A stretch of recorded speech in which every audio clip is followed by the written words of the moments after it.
त्वमादिदेवः पुरुषः पुराणः त्वमस्य विश्वस्य परम निधानम् वेत्तासि वेदं च परं च धाम त्वया ततं विश्वमनन्तरूप वायु यम अग्निवर्णः शशाङ्कः प्रजापतिस्त्वं प्रपितामहश्च नमो नमस्तेस्तु सहस्रकृत्वा पुनश्च भूयोऽपि नमो नमस्ते। हम आज we are today present a विशिष्ट particular facts on Bhagavad Gita, and that is to be said into synthesis.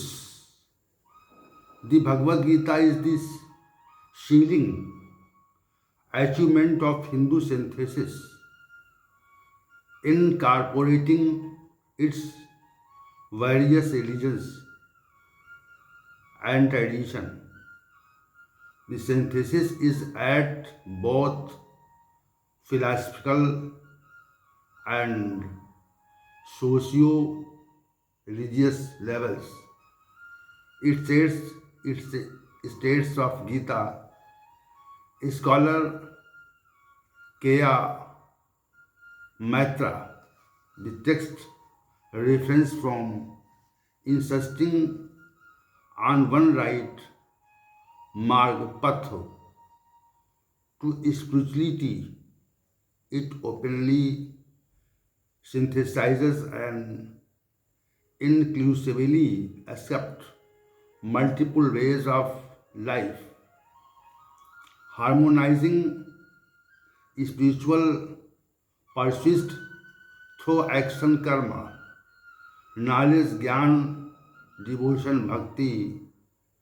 According to the Gita translator Radhakrishnan tweeted in a review by Robinson, Krishna's discourse is a comprehensive synthesis that inclusively unifies the competing stand of Hindu thoughts such as Vedic rituals, Upanishadic wisdom, devotional theism, and philosophical insight.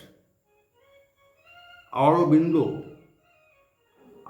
described the text as a synthesis of various yogas. The Indologist Robert Minor and other in contrast state the Gita is more clearly defined, a synthesis of Vedanta, Yoga and Sankhya, philosophies of Hinduism. The synthesis in Bhagavad Gita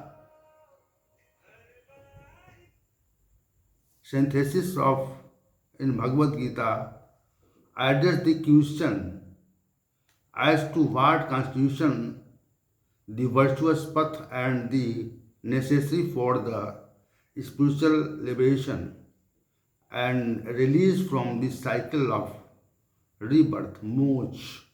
It discusses whether one should renounce a householder lifestyle for a life as an ascetic or lead a householder life dedicated to one's duty and profession, or pursue a householder life devoted to a personalized God in a revealed form Krishna.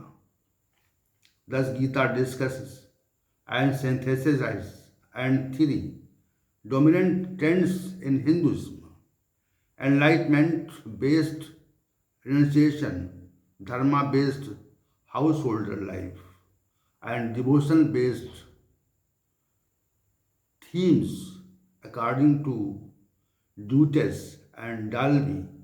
The Bhagavad Gita attempts to forge a harmony between these three paths The Bhagavad Gita's synthetic answer recommends that one must resist the either or view and the consider a both and view. It states the dharmic householder can achieve the same goals as the renouncing monk through inner renunciation. That is motivates action. One must do the right thing because one has determined that it is right, states Gita, without craving for its fruits, without worrying about the results.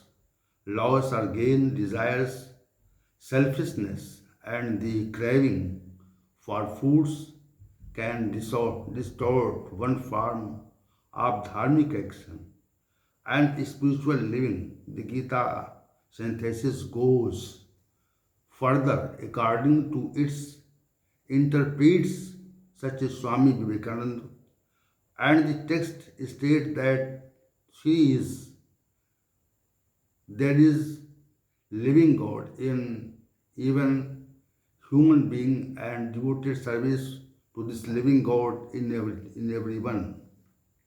Without craving the personal rewards is a means of spiritual development and liberation. According to the Golden Flood, the teaching in the Gita differ from the Indian religious and encouraged extreme austerity and self-torture of various forms. The Gita disapproves of these, stating that not only is it against the tradition but against the Krishna himself, because Krishna dwells within all beings. In torturing the body of ascetic would be torturing him. State flood. Even a monk should strive for the inner renunciation rather than external pretensions. The Gita synthesizes several paths of spiritualization based the premise that people are born with different temperaments and tendencies. According to the Winthrop Sargent, the text acknowledgement that some individuals are more reflective and intellectual, some affective and engaged by their emotions. Some are action driven, at others favor experimenting and exploring what works. It then presents different spiritual paths and each personality type respectively, the path of knowledge, Gyan Yoga, the path of devotion, Bhakti Yoga, the path of action, Karma Yoga, and the path of meditation, Raj Yoga. The Guna premises the synthesis of the ideas from the Bhagavad Gita. Is a person, is a poem written in Sanskrit language, is 700 verses or is structured into several ancient Indian poetic matters with the principle being the slokas. Each slokas consists a couplet, thus the entire text consists in 1400 lines. Each slokas lines has 2 quarter verses with the exactly 8 syllables. Each of these quarters is further arranged into 2 metrical feet of 4 syllables each. State Flat and Martin, the method verse does not rhyme. While the sloka is principal matter in Gita, it does deploy other elements of Sanskrit prosody, dramatic moments. It uses the Trishubh matter found in the Vedas, where each line of couplet has two quarter verses with exactly 11 syllables. Today's session has been closed, and tomorrow we will meet with a new subject. Om Shanavatu Shanavunatu Shavirim Karva Vahite Shinavadhitamastu Ma Vidvishavahay Om Shanti Shanti Shanti.